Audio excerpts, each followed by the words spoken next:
Parks and Recreation Subcommittee. This evening we are going to discuss two very important issues. If the clerk could please take the roll. Councilor Rita Mercier. Here. Councilor Broderick. Here. Two present. Thank you. We have two subjects on the agenda this evening. One is the dog park, and the second issue are the lights at Colley Stadium. We're going to take up the dog park, and with us this evening is the city manager, Bernie Lynch, the assistant city manager, Andy Sheehan, and we have the president of Lowell Unleashed, Crystal Arnott, here as well. We have our city councilor and newly elected Alan Kazanjian. We have members of the planning department, Diane Trad and Ann Barton, and I want to thank everyone for being here. No particular order that we have, but we're here because Ann will probably have another meeting, so that's why we're doing them first. With us as well as Assistant City Manager T.J. McCarthy, Parks and Recreation Supervisor, Commissioner Tom Belgard, as well as our City Electrician Bobby Sheehan, and a member of the Board of Parks is Bernie Judge. And also here from our Centerville Neighborhood Action Group president is Anne Marie Page. So thank you all for being here. We have a large number of women that are very involved with the Lowell Unleashed organization. So we're going to open our meeting up to that group right now. And before I do, I just want to say thank you very much, because some wonderful ideas do not come from city councilors. They come from the public who generate an interest. And I know that you've been very, very active in your Wallapalooza, Wagapalooza, and it's so wonderful. And so I know that you're having fundraising efforts. And so I call this meeting here so that we can all get together and be on the same page to see where are we right now, and I just want to hear from the different people. So we'll tell the people at home just all of the efforts that's taken place, as well as the partnership with the city as well. So I would like to open the meeting up with you, Mr. Manager. Well, thank you, Councilor. Let me just say that this idea is certainly one that has received a tremendous amount of support certainly from Lowell Unleashed, as well as a number of citizens here in the city. And interestingly, the notion of a dog park is something that's going across the country. More and more communities are recognizing the issues of a place for dogs or for people to bring their dogs to let them run free. In response to a city council motion, and in communication with Lowell Unleashed, the Department of Planning and Development went off and did quite a bit of research as to the appropriate location for such a park. As I said, they worked closely with Lowell Unleashed during that entire process. They identified a site on First Street where there's an existing tennis court, an abandoned tennis court, I should say, and they believe this is a site that could be used very quickly and at pretty much a somewhat of an inexpensive cost to make this park available for the city. At this point in time, it may make sense to either have Ann Barton of the DPD walk through what they have, and then maybe have Lowell Unleashed give their thoughts as to this project. Sure. Thank you, Mr. Manager. Ann? Thank you. As the manager stated, the DPD was charged with investigating or taking a look at other dog parks in other communities. And we've done quite a bit of research. One of our other design planners, Sandy Swale, had prepared these boards here that just give some examples of the types of equipment and play areas that you see at these various parks. We did settle in on the First Street location, which we are considering somewhat of a temporary nature, but temporary for a good time, while we look at a location further down on Aiken Street near the bridge, where we think there are some very good recreational opportunities that may be even more than a dog park, but would be much more costly and timely to develop. So First Street was a good opportunity to kind of get our feet wet here and see what we're dealing with. We did do some cost estimates that brought us to about $35,500. This consists primarily of fencing, some gravel for the area, resurfacing an area for parking for people when they bring their dogs, some equipment, a bag center for waste, signage, benches, and we have had some internal meetings with animal control to discuss this and their views on that, because it's very important. They really are the experts in this area. They were very helpful, and we did review rules from various dog parks. We feel at this time it's likely that we can incorporate some sort of pass system into the annual dog licensing process. Each year, any dog owner in the city is required to have their dog licensed. They go through the city clerk's office. And that, at that time, you have to present proof to the clerk's office that you have various vaccinations for the dogs and all of that. And then there's a computer system that keeps a record of that. There is very likely to be a fee associated with that, because there will be costs in developing a system on the computer. MIS will need to be involved in that. But that right now seems like the best means for not creating a whole nother process, but to incorporate it into that. Animal Control provided us with what they felt should be the proper vaccinations for that, and it would include your rabies shots, which the clerk looks for, but there would also be some vaccinations in addition to that. There are vaccinations, I think it's called Bordetella, for dogs that are boarded, that are going to be in groups. And there are vaccinations for airborne illnesses and Lyme disease, again, for dogs in groups to have if they're going to be playing together. So we are still in a process of internal meetings for the process with the clerk's office and MIS again. We will be going out to bid for the fencing materials.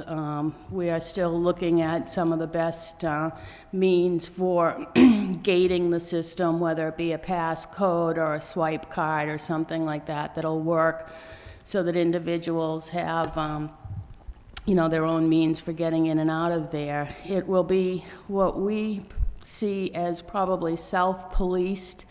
It wouldn't be realistic to think that we could have a staff person there, but we trust that with Lowell Unleashed, having such a great interest in this, that it's likely that they'll help us with that. Animal Control can be on call. They have agreed to that. They also gave us good guidance in having a couple of pens, individual pens for dogs in the event there was an incident where they could isolate the problem animal and then deal with whatever might have gone on. Our assistant solicitor, Patricia Talty, has researched the ordinances and laws. She did find some good things for us, that no municipality has been held liable in the instance of any dog bites or fights. Municipalities have not been brought into that liability circle, which is good news for us. So I think for the most part, these parks operate well. We'll find out, and as our system goes, we'll probably perfect it on the way. Could I just ask the question, and I don't want to put you on a spot, but I didn't know of any other dog park. You're telling me that you checked around and there are others somewhere? Oh, there's like many. There are Somerville, Cambridge. Somerville, Cambridge? They have several in each city. No kidding. Boston has them. Where were we then? I didn't realize that, and that's very good. Diane, do you have anything to add to it? I just want to say that there's a great display here, and it's really magnificent to see the work that went into this. Sandy did a great job, didn't she? We're just basically looking at some different design options. Sandy has done most of the research, and in talking to various dog officers throughout Massachusetts, there are different surfaces that the dogs like better or easy to keep clean. We do have to make this ADA compliant, so we have to have some surfaces getting into the dog park area and maybe on the perimeter that are ADA compliant. And I would think that gravel was tough on their feet. Wouldn't you think so? Gravel? That Or is was it one of the fi- complaints, or that is it fine they get gravel? stuck in 'Cause- their paws. So we Yeah. are still researching it. Stone dust seems to be the one that most places are using, although it gets very, very dusty in the summer and Probably. may be required to be watered down. We may actually go with grass at first to see how that really works. Some of the larger dog parks are left with grass, and they do fine. It's when you have a small area and it's grass, it And the doesn't survive. fencing would be 6 feet? We're still looking into that with the 'Cause height. I wouldn't want to see a dog jump over a fence. Right, And yeah. some of them are really good jumpers. they can are. climb and everything. It's surprising, because some of them, the fences in the dog parks that we've looked into are very low, and we were thinking higher would be better. That's right, that's right. So- Also, I want to introduce my colleague here in the subcommittee, Kevin Broderick. Kevin? Thank you. I just had a couple questions here. That location, there's the tennis court that obviously is in disrepair. We're going to need to have parking. Is there going to be a need for a curb cut or any additional curb cuts? Is the traffic engineer taking a look, or? We've had the traffic engineer take a look. Actually, everyone in the office has had an interest in this. There's an existing curb cut that was there for the more or less abandoned park. It's just underutilized.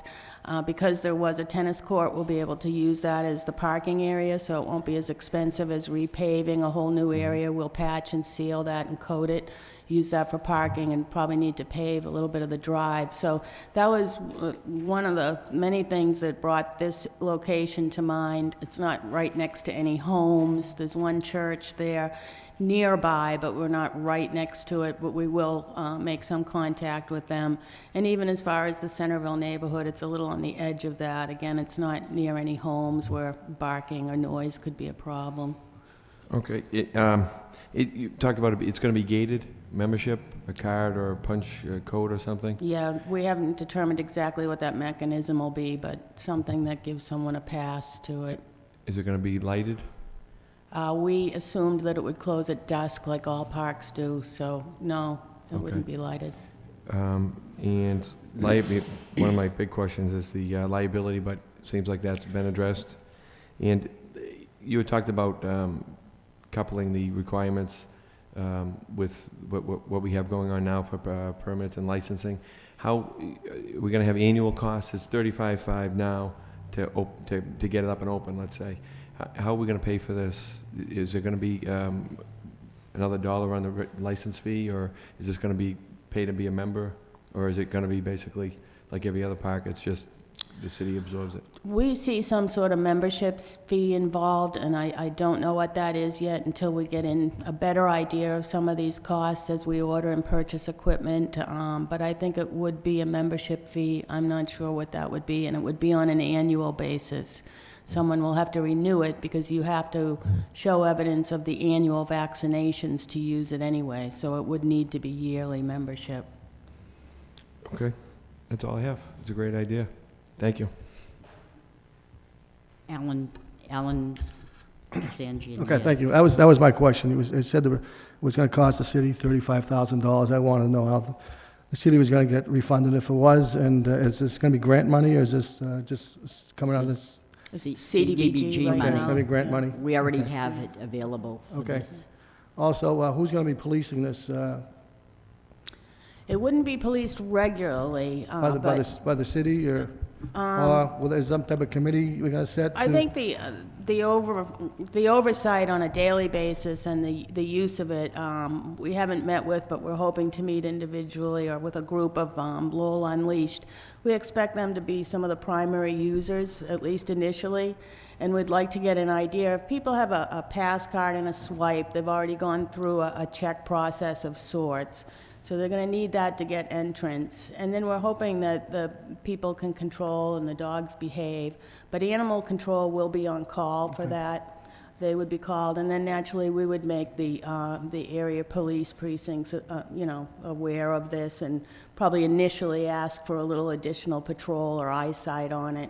But we're hoping it's a self-policing park and project and can work on its own. Okay, no lights at all. I know you said it was going to be closed at dusk, but who's going to, again, police that and make sure it does get closed? And if somebody's there a little bit longer than, and it turns into get dark and might have a problem, there's no lights there.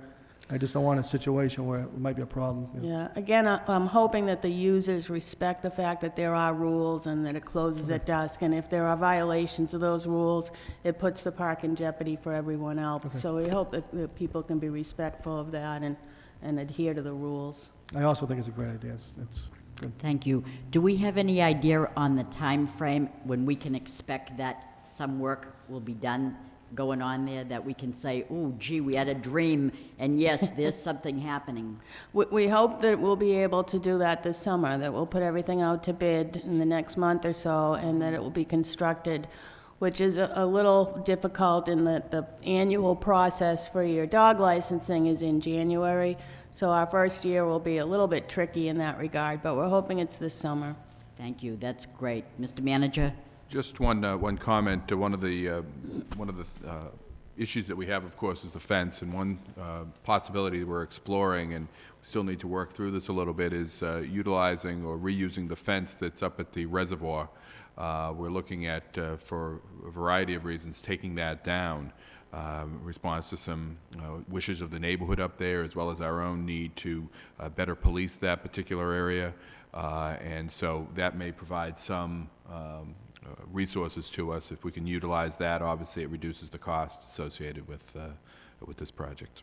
So I know that's something that Anne Marie Page has expressed that idea and some concerns about that, about the fencing up at the reservoir right now. So. Yeah, it wouldn't work for that. So that's sort of what we're trying to avoid. Give them a separate place. Yes, it is. Having said that, I think the star of the day is the Lowell Village, and Crystal is here with us.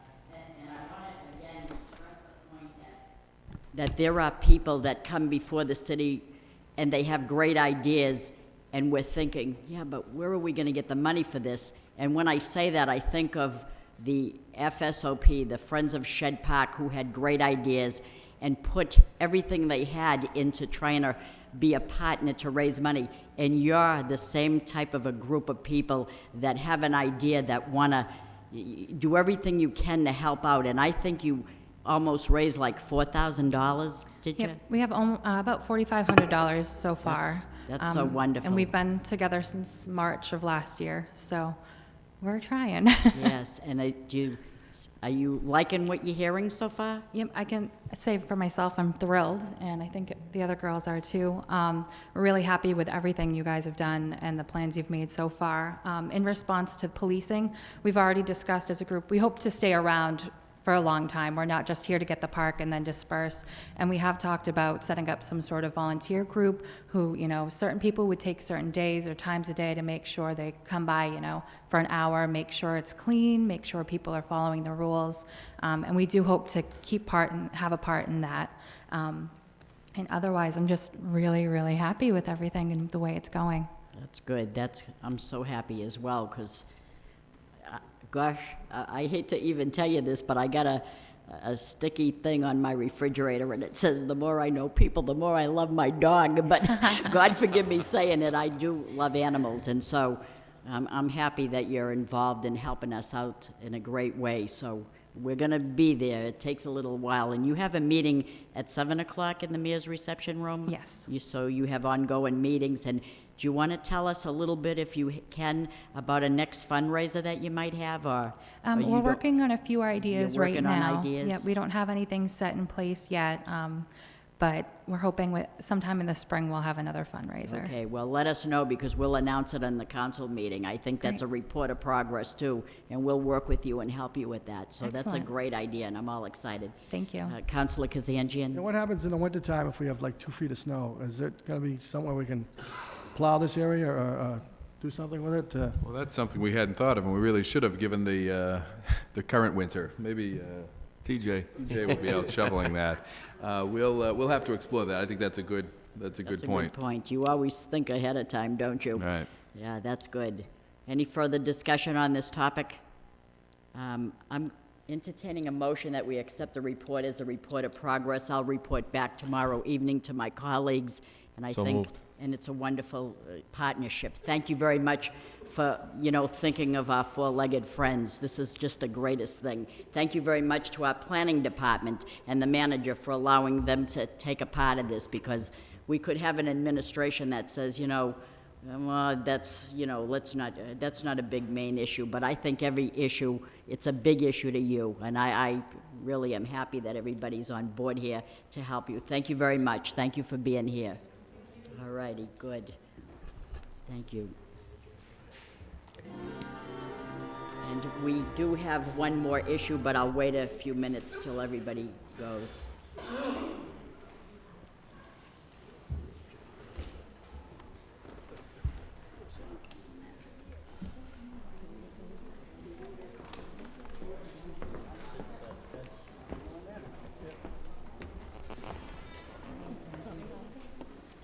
And I'll bring them by the office tomorrow morning. I don't have to work tomorrow. Okay.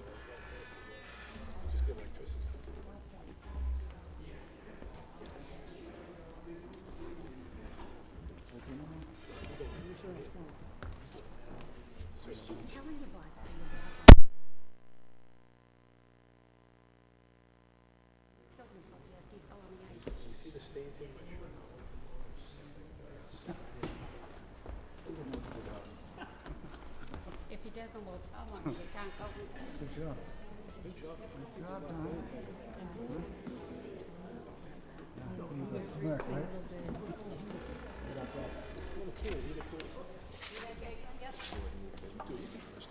Okay.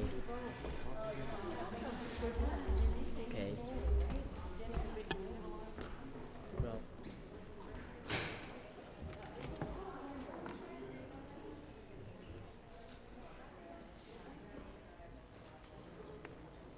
The second item on the agenda is to hear from Mr. Manager concerning an issue that came up to me a while ago regarding Colley Stadium and the lights not functioning properly. And I know that we have our city electrician, Bobby Sheehan, here, who probably had a better bird's eye view of the situation than I did, or probably you. So we know that there was a problem there. I believe you might have gone up there, Mr. Sheehan, and looked at it. Do you have any idea of what's going on at Colley Stadium with the lights? Is there a green light? Yeah, there's a button to turn it on. And you can put that microphone right to your mouth. Yeah. During mid-November, we went up there for regular maintenance and repair, and I have a cover letter that kind of covers the issues that we found up there. Yes. And in researching everything, that we found out that it's starting to deteriorate. The cages that you use at the top of the poles to service the light fixtures are the original welds that were put on the poles, and it was approximately installed in 1947. Oh, well, that's 60 years ago. And anytime we did any kind of maintenance on it, we've noticed that they're swaying a lot more, and in talking to structural people and stuff, no one would certify the poles anymore. So what we did was do some more research, and probably 18 to 20 years ago, we did do some remodeling there with some light fixtures, which put 600 pounds on top of each pole to modernize the lights. They used to be incandescent lights, and we went to metal halide lights. And in that process of everything, with the age and everything appears to be deteriorating so much that there's much more movement of the pole than there should be. And how many poles are we talking about? Right now we have 6 poles, right? 6 poles, and we're talking about every one of those 6 poles. It Yes. isn't just happening to like 2 poles. No, it's all every of them. pole, yeah. The original installation of them, right, was incandescent bulbs that used to look like big candle bin bulbs. But they were put in so long ago, the cages themselves that you service everything off of, right, are the original cages. And it's thin metal that has deteriorated over the years. Besides the weight of the 600 pounds on the pole over a period of time of 20 years, it has had its deteriorating effect on the poles. So what TJ had me do was get some estimates of approximate what it would cost to make repairs to the poles. And what we found out, we brought a company in. I don't know if you're familiar with UMass Lowell football field. We brought Yes. the company that did the work over there, and they said the same thing that I basically said, that the poles have outlived their use. And what they did was come up with a price of approximately, material-wise, between $181,000 and $186,000. And then the installation cost, right, would run probably between $175,000 to $185,000 by being bidded out. In the experience we've had before in the electrical department, right, we have installed all the lights in the city, whether it be the small parks or even Alumni Field, which is the same product too. And we have done major projects like that. And if it did go through, I think we could possibly give the city quite a bit of savings with the numbers that TJ has run as far as the cost doing it in-house, which will be on page 3. The estimate was probably 186 and 185 for 391,000, and the projected cost could be a minimum of 286,000. I actually think we can do it a lot cheaper than that. I think we could probably do it in-house for, at the most, 250,000, but a minimum of 130,000 in savings. And if you look at some of the numbers that are on the 3rd page, if we left the regular lights in there alone, right, with their energy efficiency on the 3rd page, it would cost us over the life of them $160,439 to operate, where the new fixtures would cost $72,726. That's just an energy savings. As far as the other end of it, right, when we do service these things, we take the fire department aerial trucks out there, we tie them up for 1, 2, 3 days at a time, because that's the only way we can access the back of the poles. We'd eliminate that problem by having a new product. And the new product, I think it's on the 2nd page, tells you that there's actually a 25-year full warranty on all the product. No maintenance. They handle everything for 25 years after we install it. Do we need poles as well? The, Or we can get away with the poles that we have? no, the poles are definitely deteriorated too much. Poles are deteriorating too. There is a certain layout in the back of it, the very last page, and what it basically shows you is that the new poles, right, would go from 6 poles to 4 poles. And they'd line up approximately on the 15-yard line. At the exact same installation is over on UMass Lowell football field. And what we'll do is reduce the lighting on it and increase the lighting loads. It's a modern product that's much more accessible and user-friendly. The biggest concern is the safety factor. If something does let go at some point in time, during, say, the football season, we have a large crowd there, right? There could be a serious problem. Also, if you've noticed in the past, if we're out there and we have what they call a slight power failure, these lights will go out and they'll take 15 minutes to come back up and reheat. These new products, right, that they have, they're going to install what they call restrikes on each pole. That's going to give us instant lighting so the people in the stands can have accessibility before the other lights come back up again. It's like a safety feature they didn't have 20 or 25 years ago. And it will maintain the lighting loads. The lighting loads now are approximately 30-foot candles. Taking into consideration the track that's used at night for track events, right, is going to increase the whole area to 50-foot candles at half the price. In the worst-case scenario, what are we talking money-wise? Worst case with the... I think everything, doing it in-house with us bidding it out and being a general contractor ourselves instead of the lighting company, right, $250,000 at the most for everything, top to bottom, brand new. 100%. In-house. In-house. And in-house, we tie up the fire trucks or whatever, how long? No, I'm not going to tie the fire trucks at all. We're not. When I did Alumni Field, we put the light poles together on the ground. We actually hired a gigantic crane to come in and lift them and put them in place. These new poles, they have to have what they call a concrete base. The concrete base goes 14 feet into the ground. So we wire all the way to that point, put the poles, assemble them together, and then hire the crane. They'll pick them up in one shot and put them in place. So like in one day would be the 4 of them, all 4 of them? Well, we don't know how fast it's going to go. I'm trying to... In a perfect scenario, yes, I think it's going to be taking the old ones out and demoing the old ones. You'd have to secure the area in front of the stadium and everything else. We don't want a double pole issue at the stadium like we do around the city. We don't No. want that in our Colley Stadium. No, but- it won't be that. When it's done, it will be a finished And product. you know what? I know that we need this done. I know this is probably something that was planned for down the road. We didn't know that we needed them so quickly, but the fact remains, we got to figure out how are we going to pay for this. And I know that I could say that we could apply for a self-help grant. The self-help grant probably would be ready to give it to us in 5 years. We can't really wait that long, so it's about the money, and so we got to figure out what we got to do with that. Councilor Broderick? Oh, thank you. That was one of the concerns, but I just want to make sure I understand. We're talking about 6 poles currently that are deteriorated and need to be replaced, right? They're a minimum of 60 years old, yes. And we're going to replace them with 4. 4 right? new poles, Okay, yes. 4 new, so everything's gonna be new, and we're looking at, if we do it in-house, it'd be $250, pretty much. If not, it's more, but obviously, Yes. it would make sense if you think the city can handle it, you know, the manager, that we do it in-house. It makes sense to me. But then it comes down to, the real question is, you know, how immediate is it, and can we afford to do it, and how do we pay for it? Are there grants? I know we got money for the field, and we've got a tremendous state-of-the-art field. I mean, it makes sense to, the lighting is the most important thing at a sporting event for the players and the people watching. So I guess. If I could, Councilor, as I think it's already been pointed out, actually I think Councilor Mercia pointed out that this is probably something that we were looking to do down the road. And in fact, we were looking to do this probably in fiscal year 2011 as part of our capital plan that is being presented, or being prepared right now and ready for presentation. That submission by Assistant Manager McCarthy was done back in, I think, the October timeframe. Obviously, this is new news that came in after the fact, after that filing.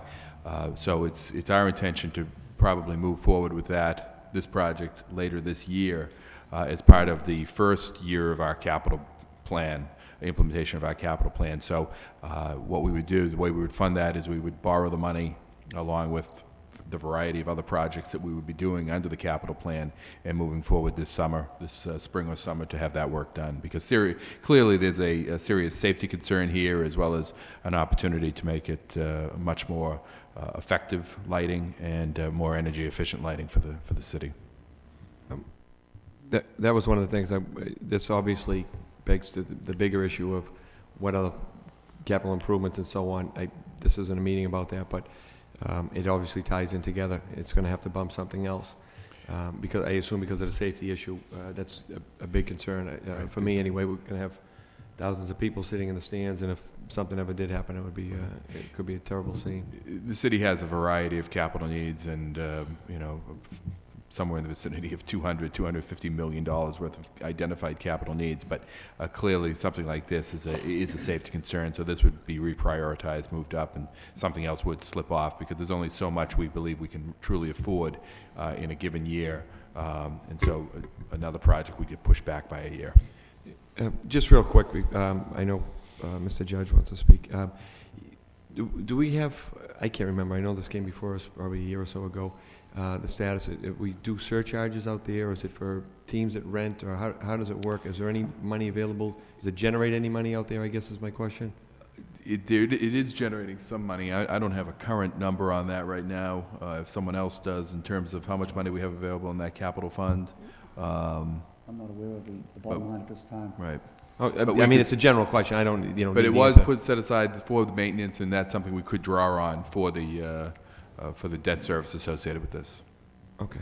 Mr. Judge? Yes, as it stands right now out there, I believe there's like 15 lights that are out, and the workers are refusing to go up there. It's unsafe conditions to go up to change the light bulbs. So where Lowell High School has most of their events at night out there, it's used constantly, week in and week out during their season. So it's something that's got to be addressed sooner or later.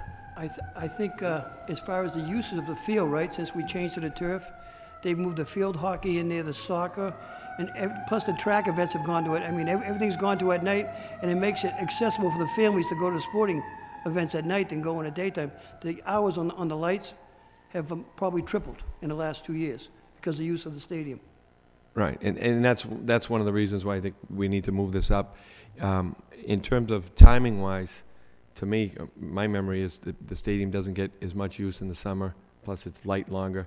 You've got practices and so on, but I think it may be really the only time that we have some downtime, so to speak. It's a busy place out there now, which is the purpose of it. And with the turf and everything, it's a tremendous asset. So I look forward to seeing what we can put together. Councilor Kazanjian? Bobby, on the poles, are they steel, aluminum? Steel. Is that something we can check with one of the local fabricators? Maybe we can get them cheaper than this electric company and, They retrofit the product, right? It's Okay. like, for us to do it ourselves in-house, right? they retrofit everything. It's like putting in like an old director set together. Okay. When it lays on the ground, everything is uniformed, and it's their product, and they won't warranty it. Oh, they won't, okay. This comes with a 25-year warranty, 100%.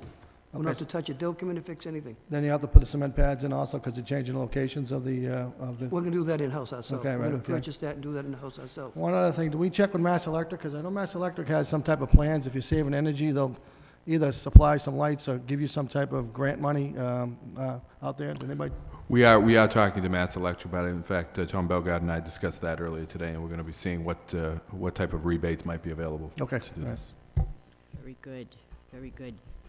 Any other further comments about this? I desperately know that this is very well needed.